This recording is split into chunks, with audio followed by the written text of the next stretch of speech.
A gente tem uma notícia que vem da Rússia. Quem está com a gente para falar novamente sobre questões internacionais é o Fabrício Unites e agora vai falar sobre uma novidade, hein? Para surpresa de 0 pessoas, Vladimir Putin é reeleito. Mais uma vez, lá na Rússia. Você acredita? Fabrício. Inacreditável.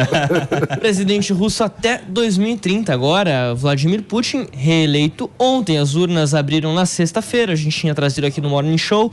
Fecharam ontem, logo depois do fechamento das urnas, houve a confirmação do resultado. 87% dos votos para Vladimir Putin, aqui ele no discurso da vitória lá em Moscou. E o mais interessante, talvez um dos pontos mais interessantes, tem muitos pontos interessantes certamente, mas um dos de maior destaque certamente é a participação dos eleitores. Lá 75% aproximadamente dos eleitores russos compareceram às urnas, há um comparecimento recorde por lá. Isso indica que tem sim um apoio a Vladimir Putin, né? A gente tem, claro, toda uma discussão, de fato, a gente está falando aqui de um líder autoritário, um chefe de Estado autoritário, cujo governo, cujo judiciário, que é aparelhado, acabou vetando a participação de diversos opositores, mas indiscutivelmente há um apoio da população russa a Vladimir Putin. A questão é quanto desse apoio é genuíno, quanto desse apoio é forçado, é resultado de uma lavagem cerebral, de repente. Isso é algo para ser discutido, claro que sim. Mas a vitória de Putin veio ontem, ele agradeceu em discurso, falou pela primeira vez, inclusive, do Navalny, desde a morte do Navalny, disse que a morte dele foi um triste acontecimento. Ponto. Realmente, não mentiu. Não se estendeu muito além disso, Vladimir Putin. Falou que era um triste acontecimento. De fato. Pois é. E aí agora a gente tem, claro, as manifestações de diversos países ao redor do mundo em relação às eleições. Aliás, a gente separou uma arte aqui, uma tabelinha. Quem se colocou contra, quem disse que as eleições foram fraudadas, não foram eleições limpas, e quem se colocou a favor, quem parabenizou Vladimir Putin. Bom, do lado contrário, a gente tem Estados Unidos, Reino Unido, França, Alemanha, Polônia, Ucrânia, Lituânia, a União Europeia também, a União Europeia a gente falando aqui como um todo, né? A entidade, e a favor, quem parabenizou, a China e a Venezuela. É uma lista... Bom, só democracias aqui, Fabrício, me corrija se eu estiver errado, é isso ou não? Certamente, sim. E curiosamente... E vários discursos vindos em sentidos parecidos. Então, falando que as eleições não são de fato livres, embora a população possa votar em quem ela queira, as eleições não foram de fato limpas, que foi um jogo sujo.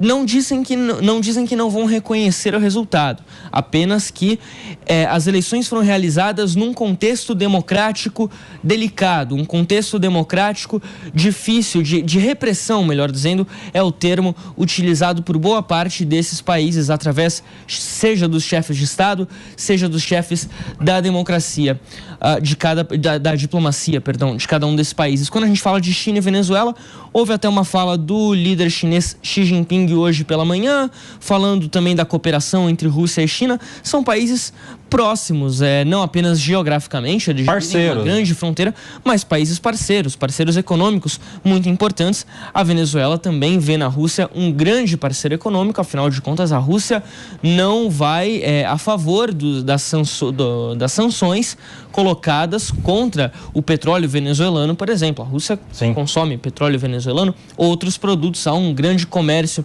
entre os dois. O Zelensky falou também, a Lituânia é interessante a gente destacar porque é um país ali da região, da fronteira, e que há toda uma ameaça. A gente tem aqui a fala do David Cameron, ministro das Relações Exteriores do Reino Unido, falando que as urnas foram encerradas na Rússia, isso ontem, né, claro, seguindo na sequência de uma realização ilegal de eleições em território ucraniano. Isso é um ponto interessante da gente destacar. Um minutinho, são 11 horas e 38 minutos. Quem está na rádio vai para um breve intervalo.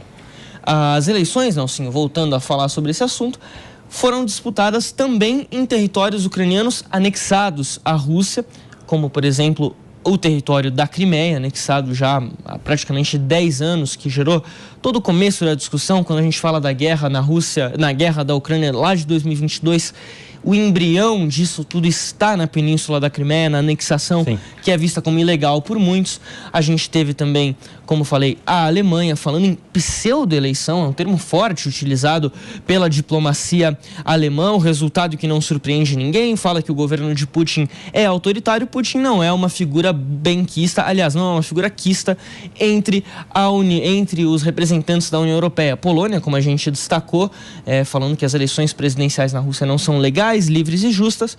Basicamente, todas as lideranças internacionais, todos os países que se colocaram contra, seguiram essa linha, esse teor de palavras contra as eleições que foram finalizadas ontem lá na Rússia. Tá aí informações das eleições russas com Fabrício Naitsky. Obrigado, viu, Fabrício? Mano Ferreira, um monte de países aí trazidos pelo Fabrício dizendo que tem problema de democracia lá na Rússia. Pois é, porque tem. O Putin está no poder desde 1999. Então, ele já é o mais longevo líder russo desde Stalin, né? Desde Stalin, que foi líder da União Soviética, né? A encarnação anterior da Rússia, podemos dizer assim. A gente está assistindo no mundo um momento muito complicado. Um dos pontos do discurso do Putin que mais chamou a atenção também foi que ele mencionou a possibilidade de uma terceira guerra mundial estar se aproximando. O que, de fato, é um risco que não pode ser descartado na mesa. Claro, ele fala isso com o objetivo interno de manter o apoio e a coesão da população em torno de si. É uma estratégia de ditadores bastante conhecida, de sempre ter um inimigo externo como uma tentativa de criar uma coesão interna em torno da própria figura, mas também como uma mensagem para a União Europeia e para os Estados Unidos, dizendo: não tentem se intrometer na minha questão na Ucrânia, porque senão o conflito vai escalar. Então é uma tentativa do Putin de dizer da China, né? União Europeia não se meta na questão da Ucrânia. Fala, Paulo. O apoio da China, né? Mas o que chamou a atenção, né? Eu vi hoje na Jovem Pan, logo pela manhã, é ele falando que lamenta a morte do principal opositor, que estava prestes a liberá-lo, pensando, isso aí Quem que acredita nisso? Mas uma coisa ele mentiu, né? Falou que foi um fato triste. É verdade, e aí? Mas pela primeira vez foi engraçado. Esse ponto que o Palumbo levantou é um ponto interessante na entrevista do Putin, né? O Putin, pela primeira vez, falou claramente que estava negociando a soltura do Navalny para morar no Ocidente em troca de prisioneiros russos em outros países, né? E por uma lástima do destino, o Navalny faleceu. Foi a primeira vez que o Putin falou o nome do Navalny e a primeira vez que ele foi dessa operação. Agora, a Rússia é um caso interessante, né, o senhor? A Rússia, quando você pergunta para cada 3 russos, né, 1 a cada 3 russos acha que a Rússia não é uma civilização nem europeia nem asiática, é uma civilização própria. Então a Rússia tem aquela questão toda envolvendo o orgulho russo, não é? E o Putin, ele retrata muito bem isso, né? Por isso que o Putin tem o apoio da maioria da população. E quando eu falo que tem apoio da maioria da população, eu não estou falando que na Rússia tem democracia. Pelo contrário, democracia não é só ter apoio popular, é também ter eleições limpas, é também deixar que os seus opositores participem das eleições. E, querendo ou não, né, o Putin, ele consegue agregar a população em torno de si e ter uma coesão social, porque ele traz de volta o orgulho russo. Pela primeira vez, né, a Rússia está tendo um protagonismo mundial que não tinha desde a Segunda Guerra Mundial, não é? E quando eu falo isso, eu não falo elogiando a Rússia, eu falo retratando uma situação clara, né? O Putin traz de volta esse orgulho russo que os russos perderam e os russos todos gostam e se amparam a isso. Então é muito difícil a Rússia abrir mão do Putin por conta disso. E tem um aspecto interessante, só para terminar, que com certeza a reeleição do Putin e o alerta que trouxe ao Ocidente pode influenciar as eleições dos Estados Unidos. É bom lembrar que no discurso do Biden, o Biden falou claramente que o Putin se fortaleceu graças ao Trump, porque o Trump é muito próximo do Putin. Então, com certeza, esse fortalecimento do Putin e essas nações todas se colocando contra as eleições do Putin na Rússia pode trazer um certo benefício ao Biden nas eleições dos Estados Unidos em novembro. 11h43 para você que estava no intervalo da rádio. Estamos aqui repercutindo a vitória de Putin, Vladimir Putin, nas eleições russas. Ele que foi reeleito com 87% dos votos, mais uma vez se tornará inclusive o líder mais longevo desde Stalin lá na Rússia. Fabrício Naitsky. O Pepe trouxe alguns pontos aqui realmente interessantes.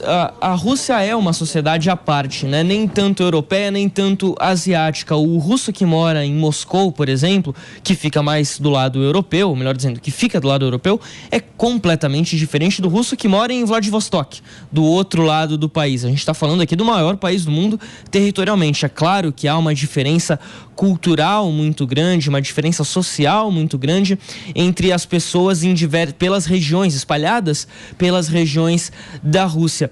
E o Putin traz, de fato, esse orgulho russo de volta.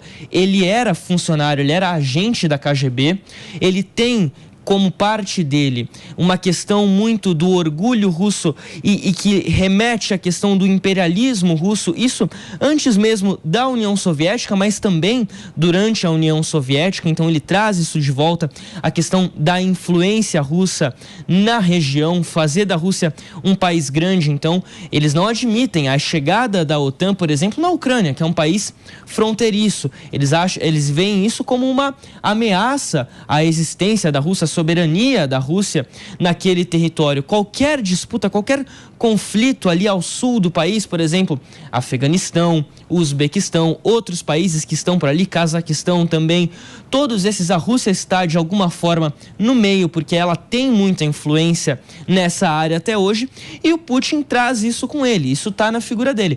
Mas além disso, claro, os resultados econômicos jogam a favor do presidente. Quando ele assume a Rússia lá no final de 99, na virada de 99 para 2000, a Rússia tinha saído há poucos anos da União Soviética, né? Tinha voltado a ser Rússia depois de ser União Soviética, passava por um período econômico de muita instabilidade, um país com muitas dificuldades financeiras, e foi o governo Putin quem, de certa forma, estabilizou a economia russa. E agora, nos últimos anos, mesmo nos últimos 2 anos, mesmo com a guerra, mesmo com as sanções internacionais, os resultados estão jogando a favor, ele consegue manter isso vivo. Ô, Fabrício,